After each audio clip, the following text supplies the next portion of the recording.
Good evening, everybody. Welcome to the Abersoch race live Q&A. I am Andy Hamilton, affectionately known as Coach Hamo. I'm one of the senior coaches at Untitled Chapter Training, who are the coaching and kind of race info partners of the Abersoch race series. I'm proud to say that I am joined by two brilliant female athletes and also former winners of the Abersoch races, which is Becky Holland, who is also a coach for TTT.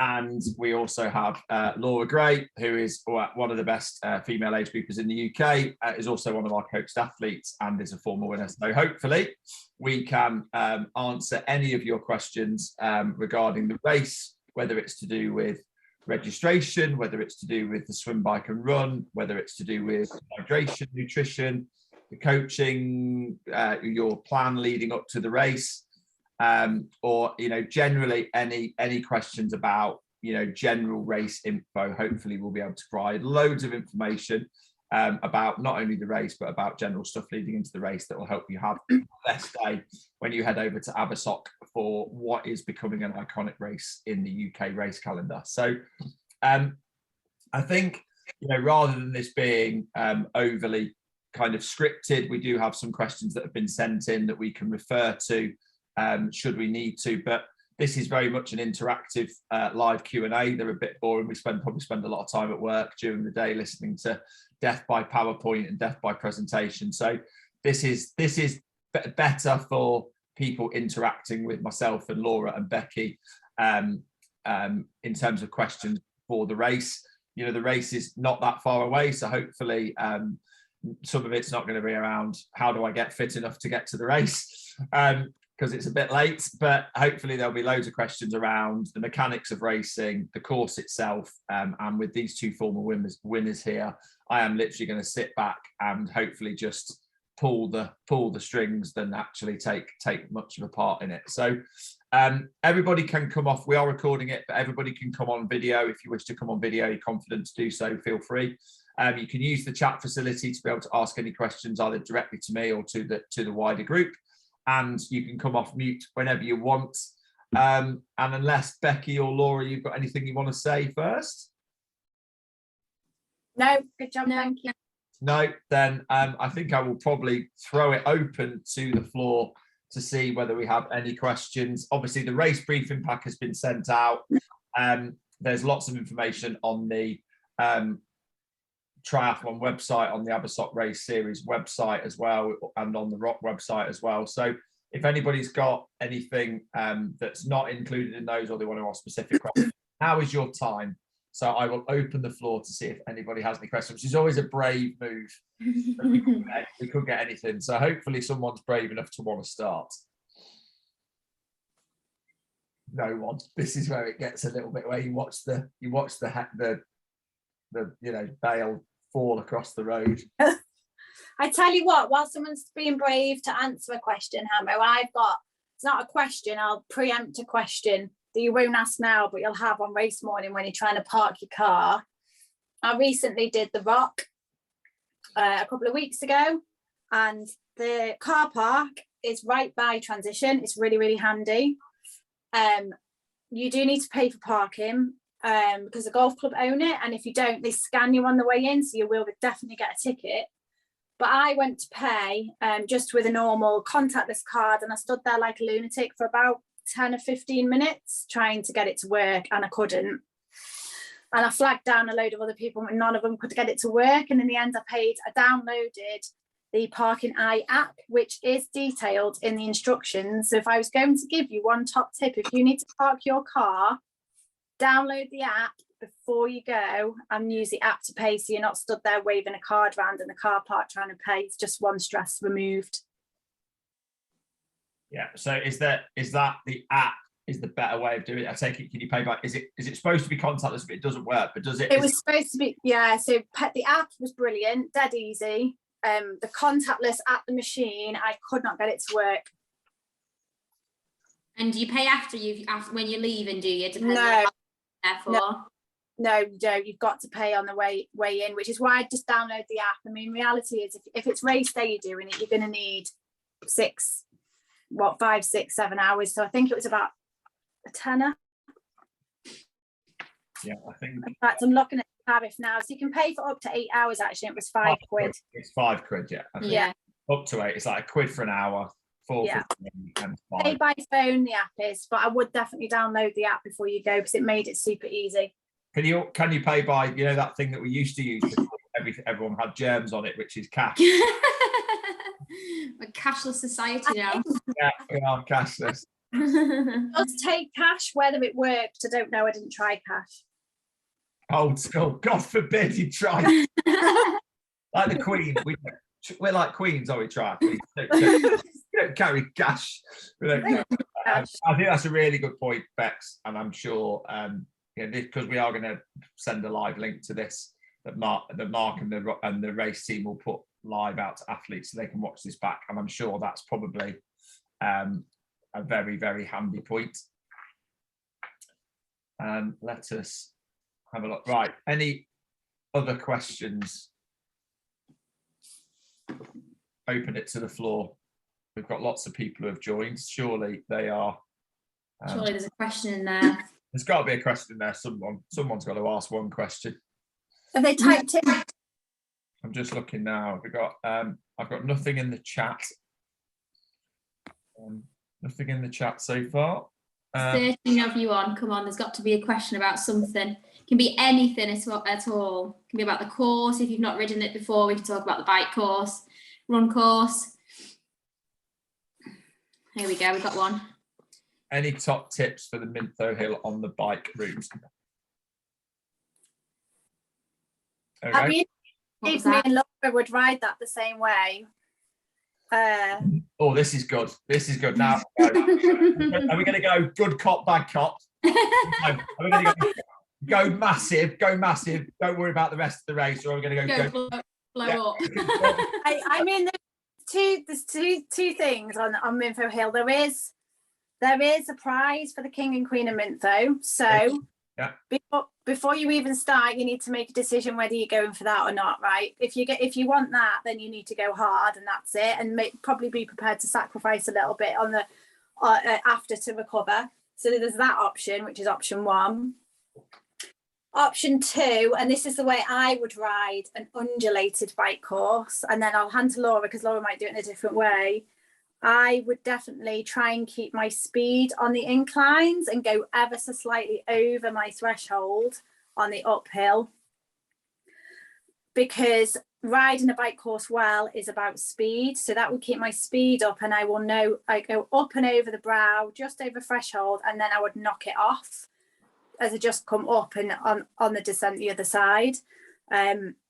So slightly over threshold would be my tip if you're not going for King or Queen of Mintho, and then recover a little bit whilst you've got your speed as you've gone over the brow. And then Laura, what would you do? I actually probably would ride it exactly the same, because you can recover over the top. I think the hill is only about, is it 3 miles in or something? So you haven't really been on your bike that long. So you've got quite a bit of time after the hill to recover before you even think about running. What was I going to say now? How hard? Lost my thought. How hard? Well, what is it? I think it's anything up to about 10 minutes of climbing, isn't it? Depending on how hard you go. So I'd say the fastest male is probably going to ride it in about 5 or 6 minutes. Maybe the fastest female, sort of 8 minutes, 7 or 8 minutes. I can't really remember what I did it in. I remember Kat Connell did beat me up at there and got the quam. But yeah, it's probably about between 5 to 10 minutes of hard riding. So you've got time to recover on the other end. But maybe gradually build into the climb if you're a little bit worried. The best thing is about the prize is it's a case of beer. Yeah. Lost the prize. So that's, if you're not going to get a prize, from anything else, you might as well go massive and get a case of beer. Agreed. The next question was, if I can't attend, can I change the name on my ticket? Yeah, I think that was from iPhone 5. One of my favourite people in the world is iPhone 5. I'm just checking with the race organizer. Often there's normally like a 2-week cutoff for like transfers. But I've just texted Mark, so I'm hoping that he will come back with an answer to that. Okay. Yeah. Obviously, you know, these things happen, whether it's injury, whether it's illness. Most race organisers, Mark and the team including, will always try and accommodate things where possible. But, you know, the reality is there's always an administrative restriction sometimes with making changes. But hopefully, Mark will come back with an answer in terms of whether anyone can make any race transfers this close out. Because when's the race? It's a week on Sunday, isn't it? Yes. So it's getting pretty close. Race packs have probably been printed, numbers have been printed. So, you know, if you're going to transfer, it probably means getting a new pack or getting the pack off the other person. So, there we go. Dana Beckett has just said, I've just been allowed to transfer. Is that transfer in or transfer out? Are you racing it from a transfer or are you transferring in? Right, okay. And when was that? Today? Yesterday? Day before? Today. There we go. Gainer has answered the question. Well done, Gainer. Right. I have a question then, which is swim strategy. Everyone's always nervous about the swim. It's always the thing that everybody, you know, conditions can change on the day. It could be pancake flat, like a mill pond, or it could be choppy. You know, we have confident swimmers, nervous swimmers. You know, what's the view of how to approach the swim if you're a little bit nervous, or if you're not nervous and you are going to attack it? Where's the best place to be? Is it be left or right? Which way round are we going? I'll open it to you two. Well, Laura, if I take the non-confident and then you take the confident, I think is that all right? Yeah. If you are not a confident swimmer or you're a little bit nervous about getting in the sea, the first thing to do, the water temperature is about 14.8, so you'll probably be quite lucky. It should be about 15 by the time you swim, which is pretty pleasant for the sea in the UK. But just be aware that still might give you a bit of a cold water shock if you're just going to run and get in and not acclimatise yourself. So my first tip would be 5 minutes, 10 minutes at the max most, just go and get in the sea and get wet and put your head under. If you're not quite a fan of doing that, at least put water down your wetsuit, but take away that cold water shock that you potentially will get when the gun goes and you all run into the sea. So that's the first tip. The second thing is in Abersoch Triathlon, it's a beach start. So be aware that it's a beach start. They'll blow a gun and then everybody will run into the sea. If you are not confident, let all the confident people go at the front of the start line and just hang near the back and let them all go. Your start time doesn't go until you cross the timing map. So you've got time to let them run off and go and do their thing. So put yourself nearer to the back and then start at the back, run into the sea. You should be acclimatized because you've already got in, and then get in as quickly as you can and get into a stroke. If you're lucky, it'll be pan flat, and it's quite a nice swim course. You go out to a buoy, pretty much out to a buoy and then along the beach, and then back round and then back along. So you will notice that the tide will push you one way or the other, depending whether it's coming in or out as you're swimming. So then my next tip would be make sure that you are sighting every 6 to 8 strokes, so that if you are off course, that you correct it as quickly as you can, because you don't want to swim further than you absolutely have to. If you're going to follow someone's feet, that's an amazing idea, and I would recommend it, particularly if you find yourself in a nice position on someone's feet getting a bit of a toe. But make sure that you're still looking where you're going, because just because you're following some feet, it doesn't necessarily mean they're going in the right direction. Keep your breathing under control. Don't panic. And if you do feel a bit panicky, particularly around a turning buoy where there might be a little bit of a cluster, just take a couple of strokes, breaststroke to get your breath and then get back into your rhythm. There'll be people on the course in canoes and paddle boards. If you do get into difficulty, you just roll onto your back and put your hands up and they'll come and see you. So, and you'll also float in your wetsuit. So nothing bad's going to happen. Just don't panic and stay calm. So as a non-confident swimmer, to summarise, start nearer the back on the beach, let the fast ones go first. Make sure you've acclimatised before you got in to take away that cold water shock. Make sure you sights every 6 to 8 strokes. Don't panic, stay calm. And if all else fails, couple of strokes, breaststroke to get your breathing back under control, and then go again. And then I'll hand over to Laura for the I think Beck's covered quite a lot there of the course, to be fair. But yeah, if you're a confident swimmer, get yourself like at the front. It is usually, and I do think, correct me if I'm wrong, it is a mixed start, male and female. Is that still right for this year? I think so. So, you know, don't be afraid to get stuck in with the males. You know, there is always a little bit of sort of elbows out when you get going, but get yourself at the front and have confidence in yourself. It's about a 50-meter run along the beach before you're into the water.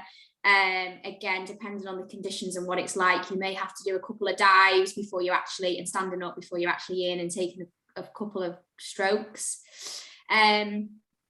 The Aussie exit is still a thing, isn't it, guys? You're out about 300 meters, you're in for 300 meters, you're out and you're doing the Aussie exit. For those that aren't familiar with that, you kind of out onto the beach, you run up and around a sort of cone buoy thing that's out, and then you back it into the water for another about 1,200 meters if you're doing the Olympic distance. So yeah, I think a couple of things I've probably learned myself from sea swimming is just stay really calm. Like, I have done a lot of sea swims where it's been pretty choppy, and even me, a confident swimmer, it is easy to get like quite scared, and you know, your breathing goes, you know, you're higher, and it's easy to kind of lose focus a little bit. So just keep yourself calm, try and find a good set of feet to stay on. I actually try and focus as well, like breathing. So if we're swimming out and the waves, I breathe a lot to my right only, and the waves are often coming at you, so it's quite hard to breathe. So try and focus on kind of breathing on alternative sides if that is an option for you. But yeah, just get stuck in and have fun. Usually, I don't think I've only ever done Abersoch when it's been nice and calm. So hopefully you'll have the weather on your side. But yeah, I think the forecast for next week is pretty good. It's never usually that choppy at Abersoch, is it?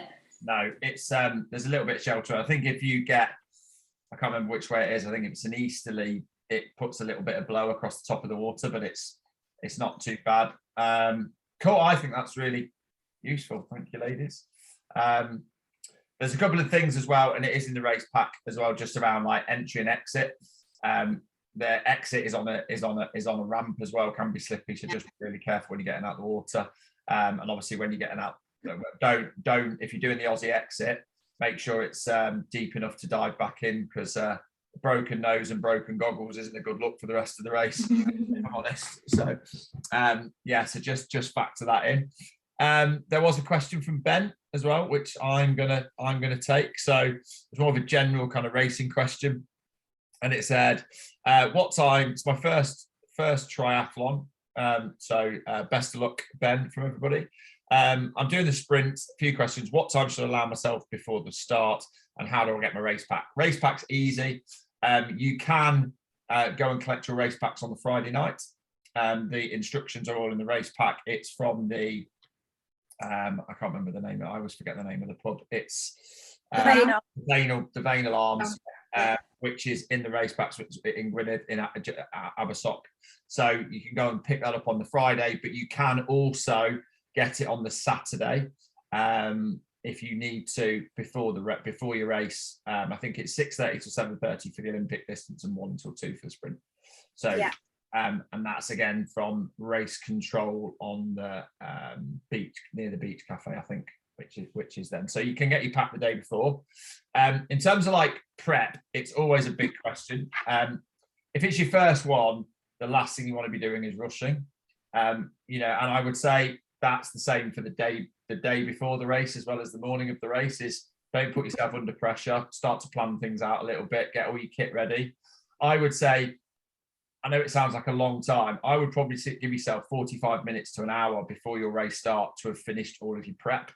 You know, that just gives you time to maybe go to the toilet, you know, get your you can put your wetsuit on, give you loads of time. There's nothing worse than rushing your wetsuit and sticking your thumbs through your wetsuit the morning of your first race.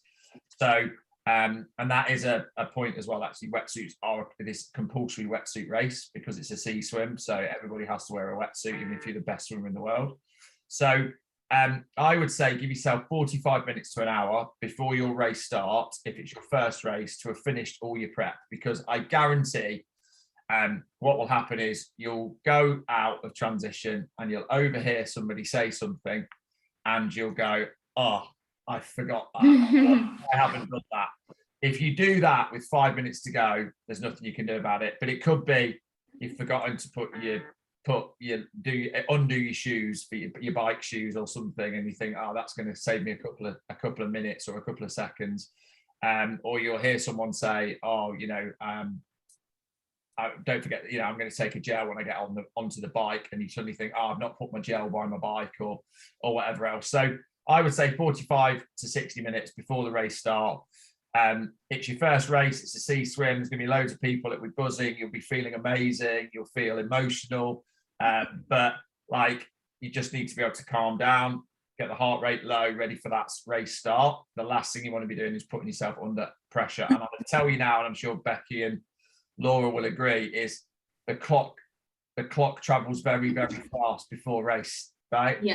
Half an hour goes in 15 minutes, goes in 5 minutes, and all of a sudden it's and the race is underway. So the longer you give yourself, the better. In terms of eating and drinking before race day, before the race, you're looking at probably a couple of hours before your race to make sure you've had something decent, so you can and then you're probably talking about sipping an energy drink or something before the race, just to give you some hydration, especially if you're nervous. I don't know if you two want to add anything onto that. The only thing I'd add, just because you've just reminded me talking about setting up in transition, is another top tip I would give you for this race is make sure you are in a very, very, very easy gear. So when you rack your bike, just check you're in an easy gear, because you get onto your bike over the mountain line and you ride out of the car park area, and it's quite a short, steep hill. So if you are in a hard gear and your feet are clipped in, you're probably going to have to get off. So make sure you're in an easy gear. But it's really, really interesting and amusing for spectators. Yeah, literally. If you get it wrong, off in front of me. You need to decide, do you want to provide the crowd with amusement after unclip or you fall over, or do you want to start the best possible way, having not crashed? There used to be another race this still is, I think it's come back, Bala, which is very similar, which is you come out of transition and there's basically a boat ramp, and everybody always gets the wrong gear, and it's absolute poetry in motion, just watching people just exit ramp left and right. Because normally what happens is people ride into down towards transition in a big gear and then rack their bike. So rack your bike, rack it on the rack, and then literally turn your pedals by hand and change into an easy gear if you forget. Consider having your shoes not on the bike as well, if you're not so confident. If you're going to try for the first time putting your shoes on the bike, this might not be the right race for it, because it might be slightly hard. And I think that, Laura, is a really good point. And I've said this, I've seen it recently, having got back into racing again, is the amount of people that see the mount line and think they have to get on as close to the mount line as possible. And the problem is for, not many of us are fortunate that we're getting out at the front of a race. You're getting out with other athletes around you. If everybody stops on the map straight after the mount line and gets on their bike, it's carnage. So if there is a little incline, sometimes to put yourself under no pressure is run past the mount line and even go to the top of the hill and clip in at the top of the hill. So there's definitely a bit of advice, which is there is no pressure or no expectation for you to mount as soon as possible. It's a mount line, i.e. you can't mount before it, but there's no rules about when you can mount after it. So give yourself loads of space before you mount your bike. That's always a good. I have to say, I do not have my bike shoes attached to my bike. I put my bike shoes on in transition and run out with them on. Particularly on that one, you definitely need to be pretty experienced to do a flying squirrel on it successfully. Yeah. And I just think as well, if Ben, it's your first triathlon, so as you're coming off the bike, there will be a dismount line. You have to dismount before that line, not after the line. So on the way out, you have to mount after the line, but with the dismount, you have to dismount before the line. So there'll be someone there waving with a flag or something with a big line on the road. Just make sure you're off. Yeah, you're off before that dismount line, otherwise you will be penalised. Yeah, absolutely. Someone's made a really good point in the chat as well. It says they would recommend a towel or a small mat for transition. It is in the briefing notes, but the transition area floor can be rough, so don't wreck your wetsuit when you're trying to pull it off. Which is probably a really good point, actually, is as probably the swim coach here, is don't forget to like put Vaseline or baby oil or on your wrists and on your ankles and on your neck if you're wearing a wetsuit. It does several things. Certainly on your neck, it stops chafing, and no one likes that kind of wetsuit love bite that they have on their neck for the next race, because people start to look at you funny. But also, the reason why you put it on your wrists and your ankles is it makes getting the suit on really easy. As I said earlier, you don't want to put a hole in your wetsuit at the start of a race, especially if it's a new wetsuit. Wear gloves. Yeah, or wear gloves, or put your hands inside carrier bags. It all works, right? But also is when you take your wetsuit off, if you've got Vaseline, which I think is, for me, I really like using Vaseline for the wetsuit, is on your wrists and on your, especially like over a watch, or if you've got your chip on, the last thing you want to be doing is pulling it off. You want it to just glide off. So don't forget to, let's say, grease your limbs a little bit. I always try to avoid using the word lubricate on live Q&As, but that's what I mean. Is it will make your day a little bit easier at the start. Right. Any other questions about swims or anything else? Open the floor again. Any other questions? That one for the Ben, I think it was, who's it's his first triathlon, and this is just a question we got at the Rock, which is why I'm going to answer it here, over the no one's asked it. Is the easiest way for your number to be attached to yourself is on a race belt. So if you don't have one, you can buy them dead cheap. I would recommend a purchase if you haven't got one now.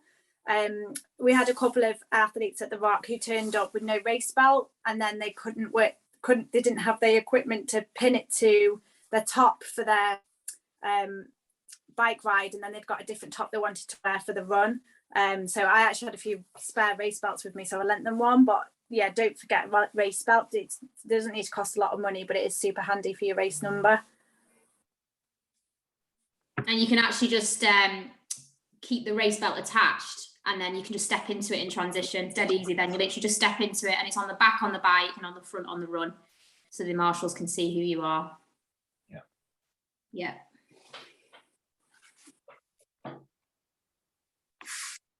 Any other questions from the floor?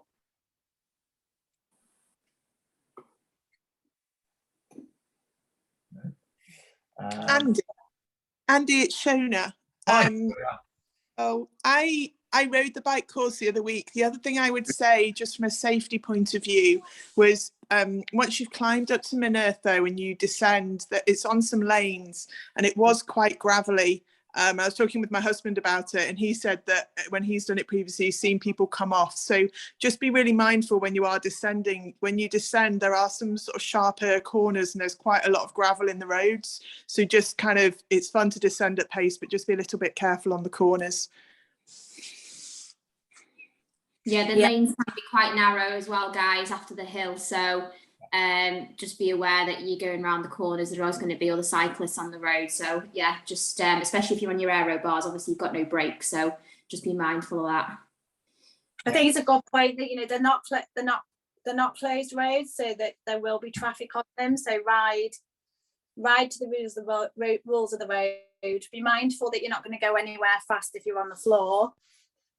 And be respectful to the other riders around you if you're going past them. Make sure that you overtake them on the right and you just let them know you're coming, because there'll be a proper mixture of experience out there, and it's quite it can be unnerving for a new cyclist to get undertaking. So I think that's a really good point. Don't be afraid to shout as well. You know, shout coming to your left or to your right or whatever. And you should always overtake on the right, but if they're in the middle of the road and it's safer to go through the left, just make sure you shout, because the last thing you want is a cyclist into you. Yeah, and the best bit of advice, and I've been fortunate to race motorbikes and bikes in the past, is exit speed is not created by entry speed of corners. The faster you go into a corner does not mean you come out faster. You know, it's slow in, fast out. So, you know, there's nothing worse than going into a corner too hot, because you don't know who's coming around the corner, what the road surface is like, and it's not a closed road, you know. So trust me, gravel rash does not look cool. There's nothing worse than waking up in the middle of the night with your bed sheet stuck to you because you've decided to throw yourself off your bike. So yeah, I agree. Be careful. Thanks, Shona. Here's a good question from iPhone 10 on the tri-bike or aero road bike, I presume that is. Can't work out if there is enough flats to have the benefit of a it's a TT bike course. TT bike all day long. Yeah, absolutely. It's not a hilly course. It's got a hilly. Would you go disc? Would you go deep sections? Would you go? I would go full TT setup. If you've got the option to, absolutely, yeah. I don't think it's going to make the disc especially a huge difference, especially with that little climb in the middle. But I think if you've got the option to, ride it, yeah, definitely. And they sound cool, and they sound fast. That, as we know in triathlon, is worth minutes. Yeah, I think the other point on the bike, while we're talking about the bike stuff, you know, be mindful how you ride on your bike. As we've said, I would go slightly over threshold on the ups to keep your speed up, and then you can use the flat downhill on the other side to recover. Make sure you're thinking about your fueling on the bike, particularly if you're doing the Olympic. If you don't get your fueling right on the bike, you are not going to run well off it. And depending on your size, that's probably somewhere between 80 grams and, I don't know the top end, Andy, because I'm not a big person, but 100 grams per hour? Well, I think sprint distance is probably a little bit more around just trying to keep yourself topped up, but certainly for Olympic distance, especially given the course profile and the fact that you're probably going to be out there for between 2 to 3 hours, the golden rule is normally a gram of carbohydrate per kilogram of body weight per hour, but that is asterisked with the depending on what you've been training to, because you can train your gut to take in more. So, you know, if you take Dr. Sam Shepherd, one of our athletes, head of total endurance nutrition as well, he can take 120 grams of carbohydrate per hour when he's racing, you know, because he's trained his gut. That is quite a lot. That's quite heavy. But normally the rule is, 70 to 90 grams, because most of us are between 70 to 90 kilos, but or under. So yeah, I would say that's your golden rule. So that's probably a bottle of energy drink and a gel per hour. Yeah. On the bike. But, you know, lovely scenery. It's a beautiful bike course. It is dead easy to forget to drink and eat whatever you've planned to eat. So don't forget. If you forget, you know, you'll be fine on your bike, but the run is lovely. It's quite flat out along the front. And then there is a nice undulation, let's call it, quite early on, which is quite short, but it is a little bit steep. So you can run it, but you need to just probably, one, know it's there and it's coming, and two, just get your head in a good space while you're going up that. It's very, very, very tempting to walk it, but it is runnable. But it will, if you remember to eat and drink on your bike, for the Olympics specifically, it will make your run much more pleasant. Pleasant-ish. Pleasant. It's a hard run. Let's be honest, you wouldn't describe the first mile of any triathlon race as pleasant, would you? I call it and you have like styles to run over as well, don't you? For like us little people, that's quite hard. what like Lilliput, the people from Lilliput, the carnival folk. Yeah, yeah, I would say it's settle into run pace. Yeah, don't go off hard. It is tough out there. Save some for the end as well, because you finish on the beach and when your legs are tired, trying to run through sand is not the easiest. So just pace it well and eat well. Yeah, definitely, it's not won or lost in the first mile of the run. But it's a good point actually, because it is quite a mixed run. There's a bit of everything in it, and there are maps in your race packs and in the race briefing. Do make sure you know where you're going. I say this all the time as a race director and as a coach, is marshals are not there to tell you where to go. They are there to ensure your safety and others around you. So a marshal could tell you to go the wrong way, but it's not their fault. You should know the course and know where you are going. But luckily there are marshals at all the key points. But I would say familiarise yourself with the swim, bike and run routes as best you can. And if you're going for the weekend, you're making a weekend of it, go and have a look the day before. Perfect question, Gaynor. Perfect segue. Trail shoes or trainers? Trainers. Trainers. Race trainers, yeah. I think besides the sand section out and back, you're pretty much on road, aren't you, really, most of the way? So still suitable for trainers. I think you'll be fine. That trail shoe's a bit heavy.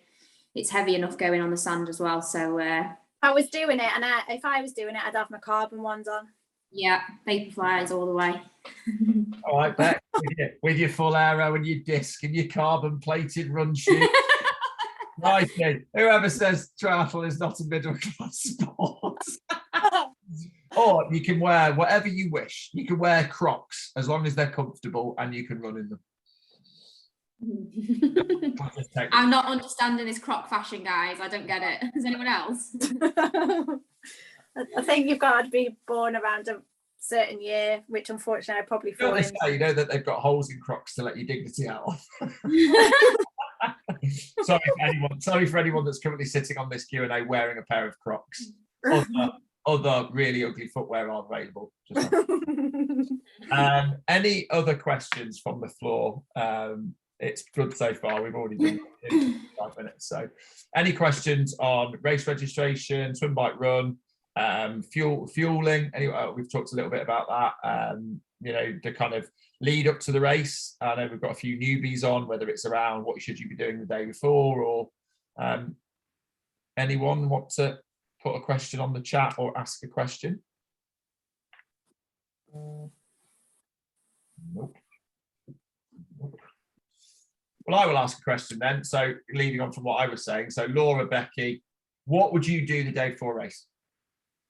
What's your go-to race prep? I reckon all three of us would probably say the similar thing. What's your go-to from getting up to what are you going to do the day before a race? Want me to go first, Bex? Yeah. Probably very similar to Bex, like Hamo said. Usually the day before, I'm up pretty early, try and get the training, the sessions in early enough so that I can recover for the rest of the day. So usually that entails a easy run first, which is about 20 minutes, 15 minutes or so, really easy, just sort of stretching out the legs, and then add a couple of strides in just to get some pace in there. I usually do that first, and then I usually bike for about 30 minutes. If the weather's kind, I'll just take the race bike out with full race setup and just do 30 minutes with maybe sort of 4 lots of 90 seconds at race pace effort with some good recovery in there. I always try and run first just because it takes a little bit more out of the legs than the bike does. So then you can sort of bike the run out of the legs and get that done sort of early doors, and then sort of spend the rest of the day recovering. If I have access to and time, I may get in and do a sort of 20-minute easy swim, but tends to just kind of be the bike and the run because of time. And then really spend the rest of the day eating and feet up. If I do get the chance, I think most people, if you're in Abersoch, you're probably there the night before. So go and pick up your race pack and just get everything ready, get the race numbers on the helmet, the bike, the belt, just so it saves you a bit of time in the morning. And then just eat everything you can get your hands on, really. Yeah, I'd I probably would only do one of those things just because my lifestyle's a little bit different and I'm a little bit older than Laura. So I would probably normally just ride my bike. I wouldn't run the day before. Again, it'd probably be about 40 minutes, very easy, full race setup. I'd take my bike out and put everything on it and make sure, you know, nothing's loose and all that good stuff. And put a couple of short 15 seconds, maybe 30 seconds efforts in just to wake my legs up. Ideally, in an ideal world, you would get that done first thing in the morning, but probably more than half of you don't live in an ideal world and you're probably running your kids around in sports. So try and get it done as early as you possibly can. But definitely try and get out on your bike in full race setup and just check all over as priority. If you can only get one thing done, that's the thing that I'd go for that reason. And then get an early night, good food, early night, and an early night. You can stare at your eyelids for the entire duration. Yeah, you're probably not going to get much sleep. Let's do it, right? So I'm gonna chip in with Mike because I think I'm a perfect hybrid of the two of you. So I myself and all my athletes have a bike and a run bike into a short run off, but like literally 10 minutes, early as possible, full kit. So you can go and annoy the neighbours because you go out with your aero helmet on and you look like a full kit. Insert word. Get that done, check it's all working, and if you need to, it gives you a chance to get it sorted if there's any problems with it. I would say I tend to swim, if you're racing on a Sunday, I tend to swim on the Friday evening in a pool, probably normally with a few short efforts. If this is your first race, like you are not going to sleep much the night before.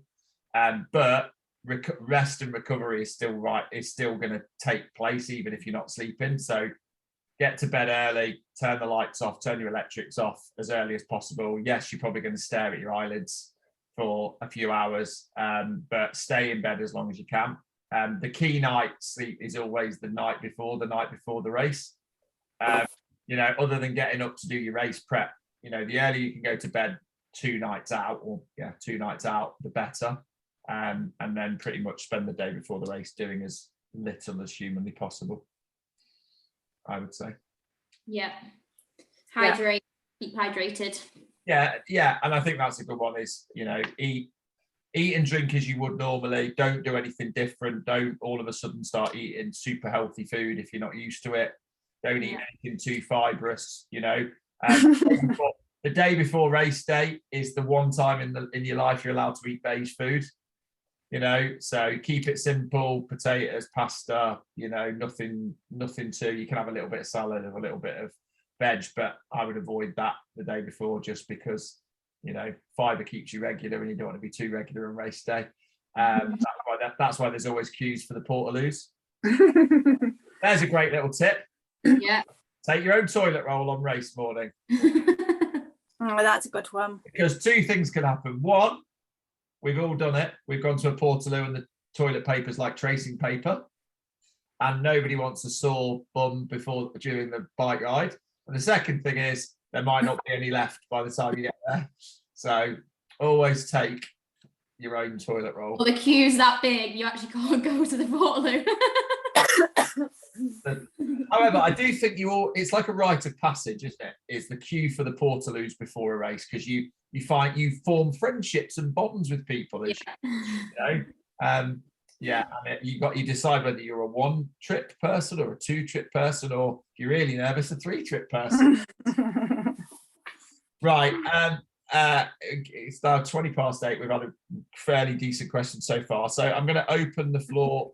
Come on, someone needs to come off mute and ask a live question, please, for the love of triathlon. Somebody ask a question. You should be able to come off mute if you want to and ask a question. Any of you guys? Anyone? Oh, is that somebody coming off mute? Please. Sebastian. I'll ask a question. Oh, hi, Kat. Thanks for that. It's been really interesting. So I had my first deep water start the other day, and it was absolutely horrendous. And I just felt like because I feel like we've all been in this like nice little bubble where we don't have to worry about all starting at the same time. But now, because the restrictions have been lifted, they're sort of like changing dynamics of racing, and I think deep water starts are taking place. So I don't know if it's applicable to this race, but I really think athletes need to be aware, especially first-time athletes, if they have to do a deep water start, like how they might approach that and where they might position themselves to like be safe, you know? Well, just for you, Kat, is we talked about that earlier, but this is a beach start. So you run into the water. And ideally, you want to, if you're not very confident, go at the back. Okay. I'm sorry that I missed that. But that's right. That's fine. And it's good for us to reiterate what we've already said. Even on a mass start, guys, if for not this race, for any other race, I'd still say if you weren't confident, just get yourself at the back a little bit so you're not involved in all the chaos at the front. And just until you get used to it a little bit. I would say, and this is I think this is a really good point. I think Kat, you touched on it as well, is whether it's a mass start, whether it's a beach start, or it's a deep water start, is nobody, including the fastest swimmers, wants to get caught in a massive group of swimmers, right? Everybody thinks that if you're confident, you don't mind being in a pack, right? You actually don't. You want clear water, unless you find a fast set of feet. Other than that fast set of feet, you don't want to be surrounded by. You don't want to be having a fight. You don't want to be jostling. You know, nobody wants to do that, whether you're the best athlete in the race or the worst athlete. You know, so you know the best thing you can do is find your own space, settle in, and that could be starting way left. It could be starting way right. You know, some swimmers even prefer swimming a little bit further to avoid being part of the mass. So they almost start a little bit wider and they come in a little bit tighter for the turn buoys. There are different strategies, but fundamentally, you know, the most issues with things like heart rate or panic happen at the start of a race. That happens whether I've seen the best swimmers in triathlon have panic attacks in the water by getting into a situation that is uncomfortable. So yeah. Always say, get out of dodge. Don't. It's quite nice to feel in amongst it during the beat. That there is something about that, but once that gun goes, the sooner you can get yourself into clear water, the better. You know, and that could be super confident in open water. And on a mass start, I will always go at the side, far right, nearer to the back, out the way, so I get clear water, accepting that I may swim a tiny little bit further. But that for me is better than getting involved in a punch up, which will happen if I put myself in the middle at the front, because I'll just get swum over. Yeah. It's the only time when triathletes turn from lovers to fighters. Yeah. But yeah. I don't mind it, but I realise I swim way quicker than the sooner I'm out of trouble. You know, I recently raced the Yorker 70.3 and I actually ended up swimming on the inside of the line of boys. It was a clockwise start and I ended up swimming, but I was on my own. It was because everybody was trying to stay really tight to the boys. So, you know, you can do it as long as you're not cutting the course, you're fine. Was Sebastian, were you going to ask a question? Yes, I have a very quick question about the run, specifically along the beach. I haven't been to Abersoch yet. Is it kind of loose sand that is kind of quite hard to run through, or can you take a line on the kind of tidal section? From memory, yes, it's quite hard. It's quite wet sand on the way out, and you can take a pretty good line through the wet sand. On the way back, though, it was quite hard to run on. I think it was much drier sand on the way back, but it was like 3-4 years ago that I did it. So I don't know if Bex or Hamo can elaborate. Yeah, I mean, I've obviously just done the rock, which goes along the beach. And I'd say I would have said, had I not done the rock a couple of weeks ago, it's quite hard sand. But actually, even what you'd call hard sand was actually super soft under my feet when I was running on it tired. But you've got your really soft sandy stuff, like, you know, Baywatch type sand, and then where the tide's been. So yeah, I would say Is that identified by Pamela Anderson standing on the beach? I don't know. That's just the thing that I've got with now. I've just invented Baywatch sand. But where the tide's been in, it's a little bit harder. So definitely make a beeline for that on the way out. When you come back onto the beach, you come over either 1 or 2 groins. I can't remember. But if you are small, they are quite big. They feel quite big, really tired. So you do have to kind of like G.I. Jane over them a little bit. You are on the upper side of the beach when you're coming back, which is on the Baywatch type sand. So you can I love the fact, Bex, that you are just filling this with 1980s and references from Baywatch to G.I. Jane. I'm sure if you get an Airwolf and a Future Hazard reference in there if we try hard enough. You can come along that sand, the soft sand, or I would drop lower and come along the harder sand. To go through the finish shoot though, you do need to come back onto the soft sand. So the very, very last bit, you're going to have to run on that very soft sand, which is fine because by that point, you're getting your hair, smile, face, sweat wiped off, ready for your finish line picture. Yeah. So use that extra time that you might go a tiny bit slower in that very soft sand to prepare yourself for your high fives and your finish line photo. That's great. Thank you very much. Don't forget to zip your tri-suit up as well. Nothing worse than a zipped down tri-suit. Yeah, because it is just on that, the BTF regulations or race regulations are for sprint and Olympic distance. It has to be done all the way up to the top. Otherwise, it is a disqualification. You are allowed to run with it down, but you have to do it up for the finish. And if it's a middle distance or a long distance, you're allowed it to the navel. The only difference is for females, if providing you have a sports bra or something underneath it, it is allowed to be undone.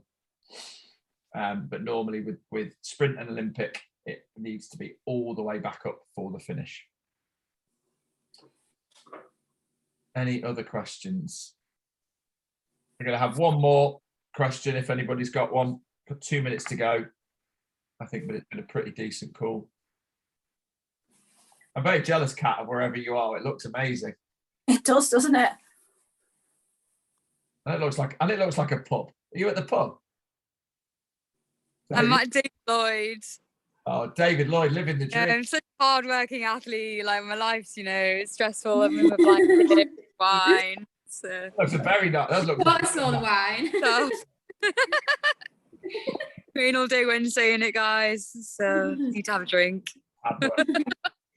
Right. Well, I think given the fact we've not had any questions, I think we've covered all of the points. I think it's fair to say on behalf of myself, Becky and Laura, thanks for joining the call. We wish you the best of luck for race day. If there are any questions or anything, do feel free to get into contact, whether it's via the race organisers or any of us direct for our social media outlets. We're happy to help. Have an amazing race day. The weather looks great. When the sun shines, it is one of the best races in the UK. Yeah. It's an amazing place to race, and I'm sure Becky and Laura will agree. It's brilliantly organised. It's going to be a good day. We wish you the best of luck and have a good day. Enjoy, guys. The atmosphere is amazing, so you'll love it. Good luck.